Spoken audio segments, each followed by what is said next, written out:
జీ5 app download చేసుకుని పూర్తి ఎపిసోడ్లని ఉచితంగా చూడండి. కానీ ప్రతిసారి శ్రవంతే మా అత్తయ్య కూతురిని ప్రూవ్ అవుతుంది కదా. నువ్వు చేసే ప్రతి ప్రయత్నం అందరూ ఇంకా బలంగా నమ్మేలా చేస్తుంది తప్ప నీ అనుమానం నిజం కావట్లేదు కదా.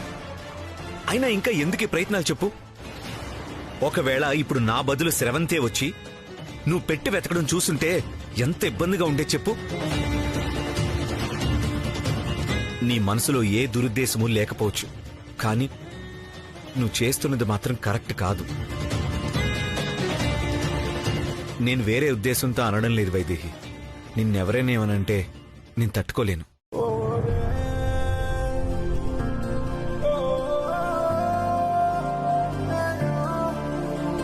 మీరు నా మంచి కోసమే చెప్తున్నారండి, నాకు అర్థమవుతోంది. కానీ రుజువు చేయలేకపోయాను కదా అని ఒక అబద్ధాన్ని నిజమని నమ్మి వదిలేస్తే అది ఎన్ని సమస్యలకి దారి తీస్తుందో తెలుసా, ఎన్ని ప్రమాదాలకి కారణమవుతుందో తెలుసా. కాసేపు నేను చెప్పేది నిజమని మీరు గట్టిగా నమ్మండి చెప్తాను. ఇప్పుడు శ్రవంతి మీ అత్త కూతురు కాదు, కానప్పుడు దానివల్ల జరిగే నష్టాలు ఊహించండి. సగం ఆస్తి తన పేరు మీదకు వెళ్తుంది. ఆస్తి పోతే పోనివ్వండి, రేపు తను కాదని నిజం తెలిసాక ఎలాగోలా వెనక్కి తీసుకోవచ్చు, లేదంటే లేదు. కాని నిజమైన మేనకోడలు కాకపోతే ఒక దొంగ మేనకోడలికి నా భర్తని కోల్పోవలసి వస్తుంది.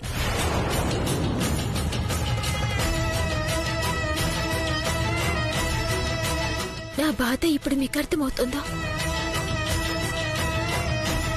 మీరు తాలి బొట్టు వెయ్యని ఒక దొంగ మరదలికి భర్తగా ఉండాల్సి వస్తుంది. ఇది నా అసలు బాధ.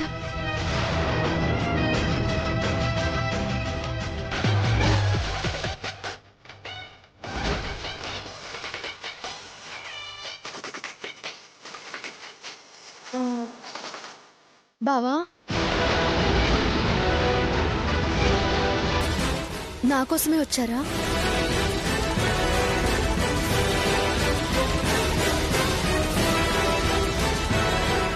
మొదటిసారి నా గదిలోకి వచ్చారు. కూర్చోండి. కూర్చో వైదేహి.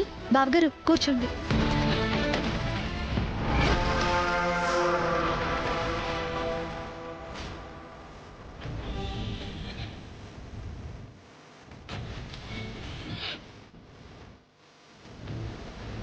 పూర్తి ఎపిసోడ్ అని జీ5 లో ఉచితంగా చూడండి. యాప్ ని ఇప్పుడే డౌన్లోడ్ చేయండి.